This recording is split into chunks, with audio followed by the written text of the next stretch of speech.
Peoples party اور مسلم league آمنے سامنے آ گئے اور شرجیل انعام میمن نے کہا کہ پنجاب حکومت ہماری آڑ میں وزیر اعظم کا نشانہ بنا رہی ہے اور ایسا ماحول پیدا کرنے کی کوشش کی جا رہی ہے کہ پیپلز پارٹی وفاق حکومت کو سپورٹ نہ کرے۔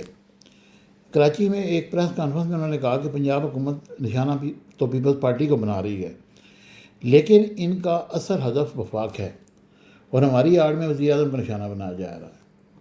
انہوں نے کہا کہ اگر آپ کی وفاق سے کوئی لڑائی ہے تو پیپلز پارٹی کو بیچ میں نہ دھکیلیں اور ایسا ماحول پیدا کرنے کی کوشش کی جا رہی ہے کہ پیپلز پارٹی وفاقی حکومت کو سپورٹ نہ کرے، تاہم وفاقی حکومت کے خلاف سازش کامیاب نہیں ہونے دیں گے۔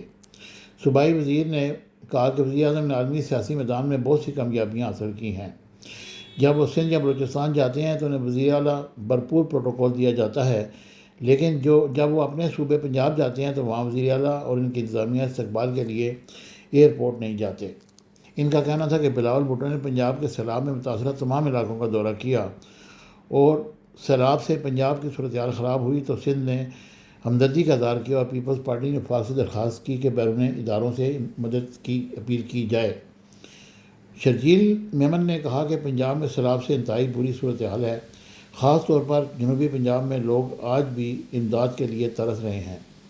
ان کے مکان اور فصلیں تباہ ہو گئی ہیں اور یہ سب بننے میں وقت لگے گا، لیکن آج ان کو امداد یا راشن چاہیے، وہ ان کو فوری طور پر دینا چاہیے جو پنجاب حکومت نہیں دے پا رہی۔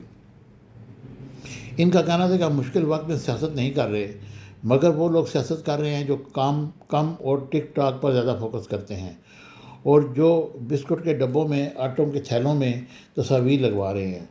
انہوں نے کہا کہ ہم اس مشکل گھڑی میں پنجاب کے عوام کے ساتھ کھڑے ہیں کیونکہ ہم ایک تھے اور ایک ہیں اور تا قیامت ہم ساری قومیں ایک رہیں گی۔ آپ جس طرح بھی نفرت انگیز مہم چلائیں اور یہ لوگ کہتے ہیں کہ پنجاب میں جس نے بات کی، پنجاب پر بات کس نے کی، ہم نے تو وہاں کے لوگوں کے لیے مدد مانگ رہے ہیں۔ بے نظیر انکم سپورٹ پروگرام کے ذریعے امداد کی تقسیم کی بات کی تو اس پر اعتراض ہوا۔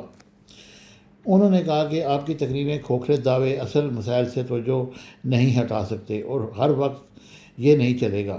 مریم نواز اپنی تقریر لکھنے والوں کو شٹ اپ کال دیں، ان کا اسکرپٹ رائٹر ان کو غلط راستے پر لے جا رہا ہے اور یہ وہی اسکرپٹ رائٹر ہے جس نے لکھ کر دیا کہ ووٹ کو عزت دو۔